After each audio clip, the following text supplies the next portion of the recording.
Wakristo wote, Bwana Yesu asifiwe. Mimi nitachukua muda mfupi sana kwa sababu unajua kama tungekuwa kanisani mimi ningekuwa evangelist. Na bishop yangu Rigathi Gachagua wako hapa. So kama bishop wako hapa mimi najua mtahubiria vile inafaa. Sasa nyinyi evangelist musome na mimi. Wakati bishop wako hapo unapunguza maneno. Kwa hivyo mimi nataka nishukuru sana. Bishop, nimesikia ukituambia tuliongozwa na Rigathi Gachagua tukapiga kura na tukakosea. Hata wewe itabidi utuelewe. Ile mtu alikuja huko kwetu akasema Muyai ni museo mavinda onde. Tukaona hii mtu labda ni ndugu ya Yesu, lazima tumpatie kura. So utusamehe tu na mambo itakuwa sawa sawa. Congratulations nyinyi wote ambao mmepatiwa nafasi ya kuongoza kanisani. Nimejiuliza, unajua mimi nimekaa hapa mimi nasikiza tu. Nikaona mnawaombea wanapiga magoti hapa. Mpaka mkawatilia mafuta. Na ile maneno nimesikia mkisema maneno ya shetani. Mmekemea shetani na nguvu sana. Lakini mimi nashangaa. Tangia mlipoanza kukemea shetani, mimi sijawahi sikia nyinyi mnaambiwa mpigwe risasi ya miguu. Kwani mtu mwenye tulichagua ni nani ambaye siku kidogo tu tukimkemea anasema tupigwe risasi miguu? Shetani tumeng'ang'ana naye tangia kuzaliwa mpaka saa hii na bado anaendelea kutusumbua. Kwa hivyo mimi nataka niwashukuru sana. Mimi nitasema just one thing. Siku ile huyo mtu anaitwa William Ruto alikuwa huko Mombasa.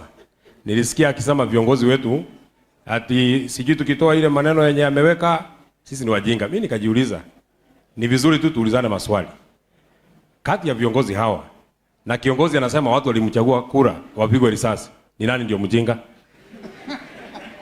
Kati ya mtu mwenye alichaguliwa na kura milioni 7, William Ruto alichaguliwa na kura milioni 7. Milioni 4 ililetwa na Rigathi Gachagua. Yeye anafukuza Rigathi Gachagua na milioni 4. Kati ya yeye na huyu ni nani ndio mjinga? Yaani unatoa uko na 7, unatoa 4, unabaki na 3 na wewe unajiita mtu anajua kufanya hesabu. Na hii mtu anasema hako na masomo. Hii masomo yake si itabidi atuambie ni masomo alisomea class gani.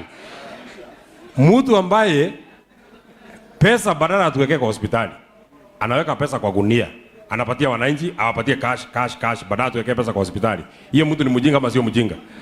Mtu mwenye anatoa masomo ya university, yeye mwenyewe amesoma masomo ya bure, ametoa masomo ya university chini, amepandisha mpaka juu. Mtu huyo ni mjinga ama sio mjinga? So na usijali Rigathi Gachagua. Nimesikia Mheshimiwa Muriungi anasema ati watu wanasema wewe ni sura mbaya. Usijali. Mimi mwenyewe si unaniangalia tu na unaona mimi.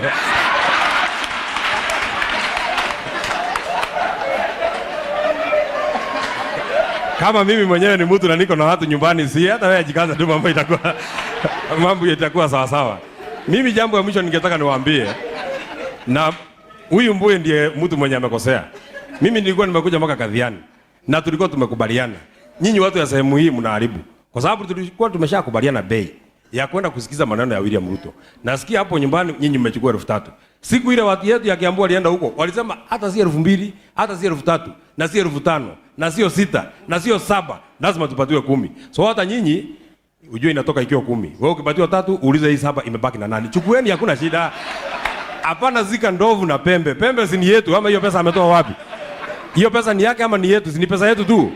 Wewe chukua peleka nyumbani, lakini usinunue mbuzi. Wewe utafuta mahali vile utatumia, kwa sababu ukinunua mbuzi itakufa. Pesa hiyo mtu ni pesa ya damu na itaharibu mambo yako.